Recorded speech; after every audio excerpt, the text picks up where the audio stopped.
Olá pessoal, professor Celso Medeiros, estamos na aula 28. Hoje nós vamos falar sobre o máximo divisor comum. Na aula passada nós falamos sobre o mínimo múltiplo comum e hoje nós vamos falar sobre o máximo divisor comum, né? Bom, como que eu calculo o máximo divisor comum? O máximo divisor comum, eu tenho vários números, né?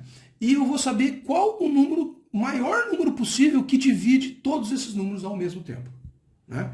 Então, por exemplo, se eu pegar o máximo divisor comum dos números 48, 36 e 30, como que eu calculo o máximo divisor comum? A forma de calcular o máximo divisor comum é igual à forma de calcular o mínimo comum, só com um detalhe que eu vou mostrar para vocês, tá? Então aqui, ó, eu vou fazer o mínimo múltiplo comum aqui, certo? Dá por 2? Dá. 48 ficou 24, 36 ficou 18 e 30 ficou 15, certo? Você viu que deu para os três números aqui deu por 2? Então eu vou botar um asteriscozinho aqui, ó. Porque os três números foram divisíveis por 2. Tá? Agora, tem algum número aqui que dá por 2? Tem, 24, então deu por 2. 24 dá 12, o 18 dá 9 e o 15 não dá por 2. Olha, se o 15 não dá por 2, não foi os três números que deu por 2, então eu não vou colocar o asterisco aqui. Tá? Vou continuar perguntando. O 12, tem algum número aqui que dá por 2? Tá, o 12 dá por 2, dá por 2. Então, aqui, 12 por 2 dá 6, 9 e 15. Como foi só o 12 que deu por 2, eu não vou colocar o asterisco aqui. Daí aqui, tem algum número que dá por 2? Tem, o 6 dá por 2. Então aqui vai ficar 3, 9 e 15. Isso aqui deu por 2, né? Deu por 2, só que eu não vou colocar o asterisco, porque só o 6 que deu por 2. Agora, tem algum número que dá por 2 aqui? Não. Eu vou perguntar, tem algum número que dá por 3 aqui? Tem. Então vamos lá, 3. Ó, o 3 dá por 3, o 9 dá por 3 e o 15 também dá por 3. Certo? Ou seja, os três números deram por 3. Então, vou colocar um asteriscozinho aqui. Vou continuar perguntando. Tem algum número que dá por 3 aqui? Tem, o 3. Então, aqui, o 3. Mas só o 3 que deu por 3. Então, eu não posso colocar o asterisco aqui. Agora, tem algum que dá por 3? Não, vou para o próximo primo, 5. Tem algum número que dá por 5 aqui? Tem. Esse aqui dá por 5. Então, aqui ficou 1, 1 e 1. Aqui eu terminei. O meu mínimo múltiplo comum é a multiplicação de 2 por 2 por 2 por 2, vezes 3, vezes 3, vezes 5. Isso é meu mínimo múltiplo comum.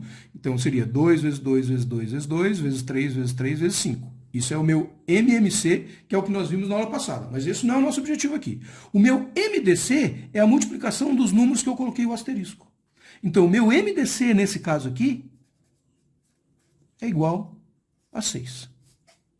Significa que o maior número que é divisível por 48, 36 e 30 ao mesmo tempo é o número 6.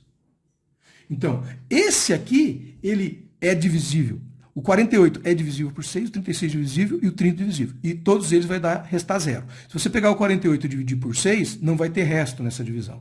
Se você pegar o 36 e dividir por 6, não vai ter resto nessa divisão. Se você pegar o 30 e dividir por 6, não vai ter resto nessa divisão. Então, isso aqui é o MDC, máximo divisor comum, certo? Veja, ter esse conhecimento é interessante e às vezes a gente pode aplicar ele em questões de forma meio que direta, né? Vamos supor, vou aproveitar esses números aqui para a gente não ter que calcular de novo, né? Mas imagine que uma empresa, ela produza 48 peças A, 36 peças B e 30 peças C. Então, isso aqui é a produção de peças na empresa todos os dias. E ela quer pegar essas peças e colocar em caixinhas.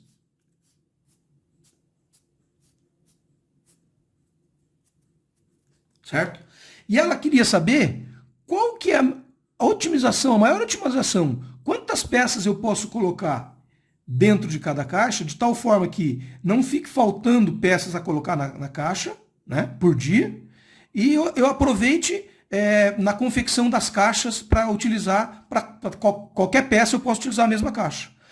O número máximo de itens, de peças que eu vou colocar na mesma caixa é exatamente o máximo divisor comum. Então, em cada caixa eu vou colocar 6 peças. Então, se eu pegar aqui, ó, na peça A, certo? Peça A, quantas caixas eu vou ter que colocar a peça A por dia? Ora, 48 peças, se são 6 peças, 48, 6 vezes 8 é igual a 48. Então, eu vou usar 8 caixas para peças A. Certo? Para peças B, quantas caixas eu vou usar? Bom, eu uso 6 peças em cada caixa. 36 vai dar 6. Então, eu vou usar 6 caixas para as peças B. E para as peças C, que são 30 peças, como eu uso 6 em cada caixa, eu vou usar 5 caixas para as peças C. Então, vejam, nesse exercício, né, essa foi uma questão que caiu, não me recordo se foi no Enem ou numa prova de um concurso público, né? Ele perguntava quanto que era o número mínimo de caixas que eu poderia utilizar para colocar dentro dessas caixas a mesma peça e não sobrar nenhuma peça em nenhuma caixa. Não ficar espaço para peça em nenhuma caixa. Esse era o resultado. Então eu teria que saber quantas caixas eu precisaria para A, quantas eu precisaria para B, quantas eu precisaria para C, para responder que o total de caixas que eu iria usar por dia seria 6 mais 5, 11, mais 8, 19 caixas. Então o exercício era mais ou menos isso, né? Então, veja, eu posso fazer esse uso de forma direta e tem outras situações que vai me ajudar, o máximo divisor comum vai me ajudar para fazer algum tipo de raciocínio. Mas o importante é a gente saber como que eu calculo o máximo divisor comum. O máximo divisor comum eu calculo do mesmo jeito que eu calculo o mínimo múltiplo comum. Com a diferença que, quando eu tenho todos os elementos aqui, ó, foram divisíveis, eu vou botar um asteriscozinho. Aqui, ó. Todos os elementos foram divisíveis por 2 aqui e aqui foram divisíveis por 3. Coloquei o asteriscozinho. Nos outros casos aqui, por exemplo, o 15 aqui, ó, não foi divisível por 2. Aqui não foi divisível por 2, aqui não foi. Ó, aqui, o 5 não foi divisível por 3. Aqui, o 1 não foi divisível por 5. Então, nem todos os números foram divisíveis pelo número que eu estou encontrando aqui no mínimo múltiplo comum, então eu não ponho um asterisco. E para calcular o MDC, eu calculo só onde eu coloquei os asteriscos. Fácil assim. Beleza? Espero que vocês tenham gostado. Até uma próxima.